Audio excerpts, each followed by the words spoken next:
welcome back to NCSY Pulse at the JSU President's Conference. I'm sitting with Tzila, Dagan. Thank you so much for joining us. You are from Silicon Valley, correct?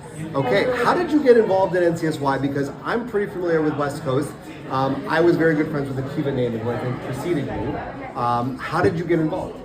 So I was doing my undergrad and working at a sales company in Israel. I'm Israeli, super competitive, and I sounded like an 80-year-old woman, like I'm so stressed, I'm working so hard, I need to reach my quota, I need to get more people. And then my husband, Yuda, was like, whoa, you're really stressing out. Maybe you need to take it a little bit more chilled. So I spoke to my sister, which her husband did at NCSY like 13 years ago. Really? And I'm like, what's more wonderful? Working with teens, going out for coffee. What could be just nicer? And I said, why not? And also, I went to England for 3 years to study there. Really? To learn more about Judaism. Okay. And I worked with teens. So I thought it would flow Perfect. naturally. Sure. And that's how I got it. And how's the experience been so far?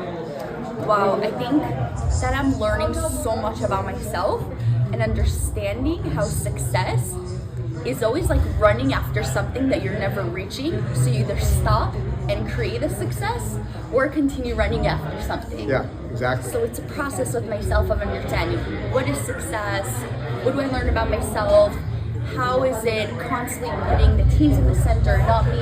It's a lot of learning. So I love what you say about putting the teams in the center. A lot of people, when they think about leadership or when they say I'm a leader, they think that means I'm the one who kind of gets up on the chair in front of everybody. Celebrity. Right, for sure. There's sort of like a celebrity element to it, but I love when you say, but really what we're supposed to do is put the teams into the center. Clearly, you're doing great leadership training, and I've met a number of your students, and they're fantastic. What would you say you look for when you see these teams? What's something that you look for that you would identify and say, okay, that's somebody I've got to get into our leadership circle, onto our regional board, or at the President's Conference? Great question.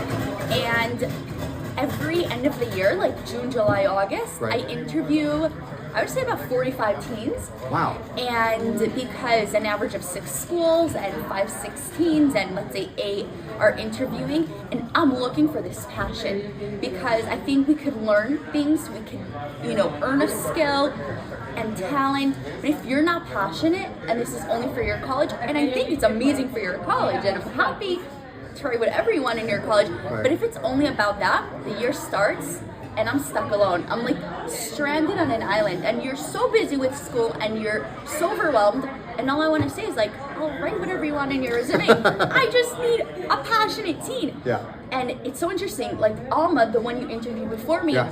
all I said was like, you're passionate, let's create a new role, let's make something that takes your passion. Yeah. What are you good at? She likes content, she likes talking, she likes leading. Great, that's your position, as long as you're passionate.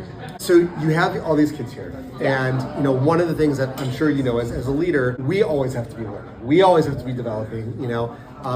Now that you're here, there's so many talented JSU staff members and NCSY staff members here who've been here for many different amounts of time. Some have been here for 15, 20 years. Some have been here for 15, 20 minutes, But what's one thing that you would say that while you're here, you have the opportunity to learn from so many great colleagues and so many great people? What's one thing you want to take away? So I would want to say something that I took away from last conference, and it was a rabbi who said, be more courageous. You want to talk about something, you want to get something, be more out there. So that's something that I learned, even though I'm Israeli and super blunt. I'm still like very trying to be PC in Silicon Valley. So that's one thing. And I think one thing I want to get over here, I think you can always be a better leader, Yeah. which means an event can always be better. And not in a depressing and like I'm never good enough. An event can always be better. Always. And a discussion can always be more engaging. And a discussion can always be more stimulating and get you to think more. So I think that's what I want to learn, how to get people more engaged and excited in a discussion. Because when you meet an Israeli, whatever question you ask, they're not going to stop talking. But here, ask a question and they're like smiling politely. And I'm like, that was not a good question then. So that's what I need to learn. Okay, listen, we're all, like you said, we're all learning, we're all growing, and it's a constant thing. But I'll tell you, you have a lot to be proud of. You're a little bit of a celebrity this kind of all started in the Judah Fellowship.